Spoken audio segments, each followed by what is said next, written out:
My phone vibrated against the marble counter. Once. Twice. Then it didn't stop. 71 missed calls, all from the same number. Her. I let it ring again. Watch the screen light up. Fade, light up again. There was something poetic about it. A woman who once ignored my voice, now begging for mine. I leaned back in the leather chair, the Alps stretching wide outside the glass walls of my villa. Snow fell in slow, deliberate silence. Nothing rushed here. Not anymore. Another call. I answered this one. Didn't speak. I wanted to hear the panic breathe. Please. Her voice cracked, stripped of the arrogance I remembered. Just talk to me. I closed my eyes. For a second, I almost saw her as she used to be. Warm, close, mine. Then I remembered the message. The one that shattered everything, and the way she smiled when she lied. I did talk, I said quietly. You just weren't listening. Silence. Then a soft, broken inhale. I ended the call and went back to watching the snow fall over a life she would never touch again. It didn't start with suspicion. It started with distance, small things, late nights that came with rehearsed excuses, a phone that was suddenly always face down, smiles that didn't reach her eyes. I noticed everything. I just chose to understand nothing, because denial is softer than truth, until the message arrived. Not meant for me, a single line that slipped through her carelessness. Last night was worth every risk. No name, no explanation, just enough to poison everything. I didn't confront her. I watched, observed the way she moved around me, like I was furniture, predictable, replaceable. Ambition had changed her, or maybe it had just revealed who she always was. She started dressing differently, speaking differently.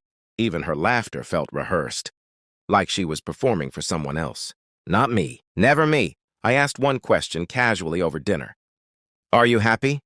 She didn't hesitate. Yes. Too fast, too clean. That's when I knew, not the truth, but the shape of it.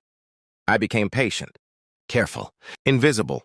I stopped asking questions, started collecting answers. Her phone wasn't hard to access. People in love rarely expect betrayal from the one they deceive. Irony, messages, photos, hotel reservations under a name I didn't recognize, but a face I soon would.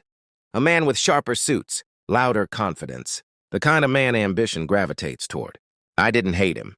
He wasn't the betrayal. She was. I copied everything, saved it, organized it, like evidence in a case that no one knew was being built. Meanwhile, I played my role.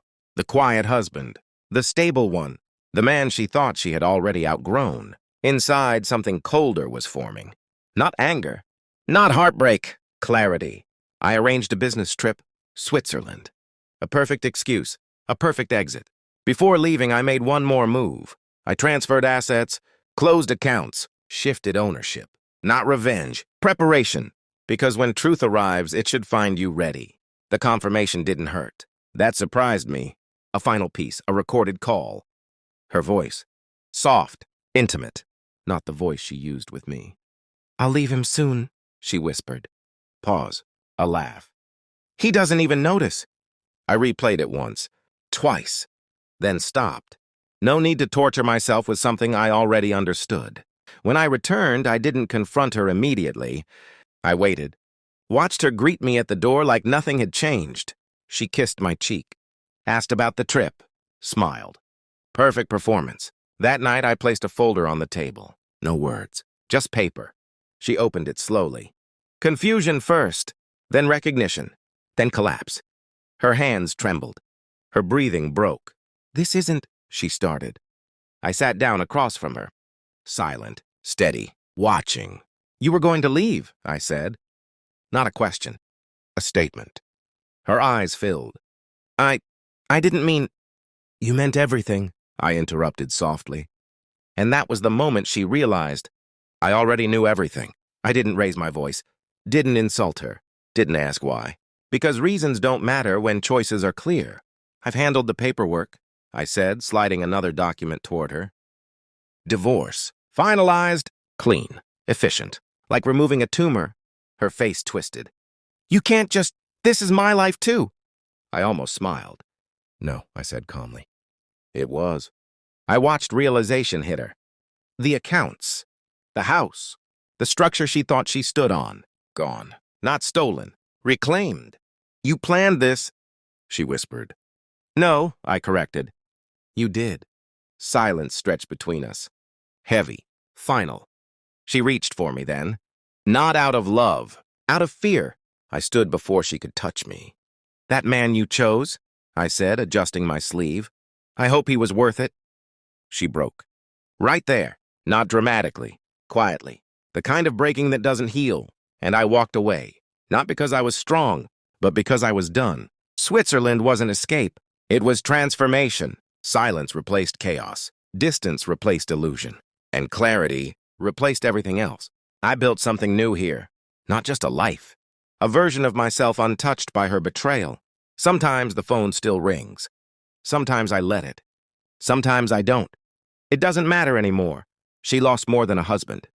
She lost access to stability, to loyalty, to the version of me that once would have forgiven her. Regret is a slow poison. I imagine it settling into her days now, quiet, persistent, unforgiving, the same way truth settled into mine. Only difference is, I turned mine into freedom, and she turned hers into a cage. I glance out at the endless white again, still, cold, unbothered, just like me. And for the first time in a long time, I feel nothing, exactly the way I wanted.